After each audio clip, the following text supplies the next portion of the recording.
कही पहला राती सुना न सैया बाती, का कही पहला राती सुना न सैया बाती। रात में पलंग न हिला सखी रे जो नैहर में मिला, साया हुआ न मोरा गीला सखी रे जो नैहर में मिला।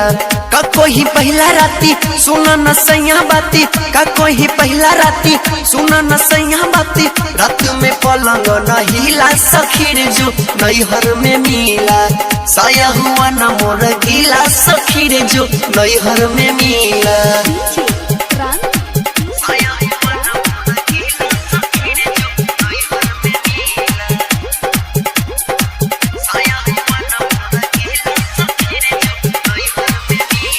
मौगा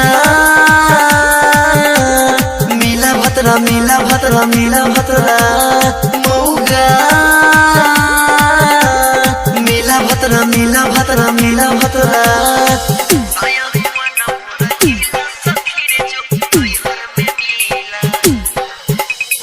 आया पहला रात नहीं माना मोरा बात को, जब मैं उठाई सैया उठा नहीं रात को।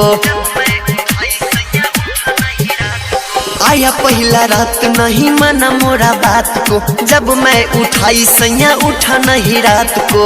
पानी जमाना मैं मुंह के ऊपर उठा, जब सैया देखा बदन के सूह पर। रात में मजा नहीं मिला सखी रे जो नैहर में मिला, साया हुआ न मोरा गीला सखी रे जो नैहर में मिला।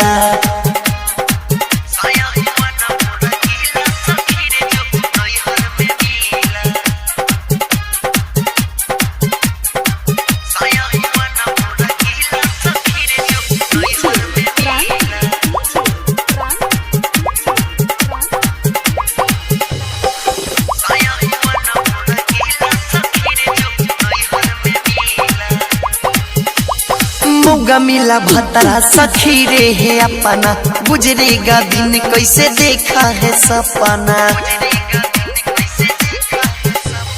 मौगा मिला भतरा सखी रे है अपना, गुजरेगा दिन कैसे देखा है सपना। छोड़ के इसको मैं यार बुलाऊंगी, आज से नहीं हम उसको सुताऊंगी। पता चलेगा पूरा जिला सखी रे जो नैहर में मिला, साया हुआ ना मोरा गीला सखी रे जो नैहर में मिला।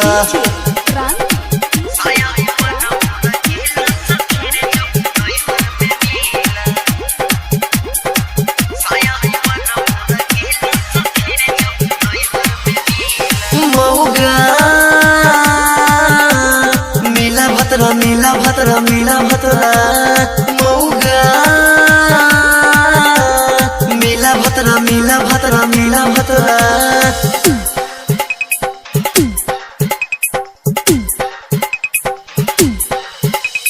राइटर अभी मतलब बिलो भरते सुपर, कभी रखा ना नीचे रखते थे ऊपर। राइटर अभी मतलब बिलो भरते सुपर, कभी रखा ना नीचे रखते थे ऊपर। गायक वकील अकेला छोड़ के जाऊंगी, अनिल आमिर से ही शादी रचाऊंगी। खत्म होगा सिलसिला सखी रे जो नैहर में मिला, साया हुआ ना मोरा गीला सखी रे जो नैहर में मिला।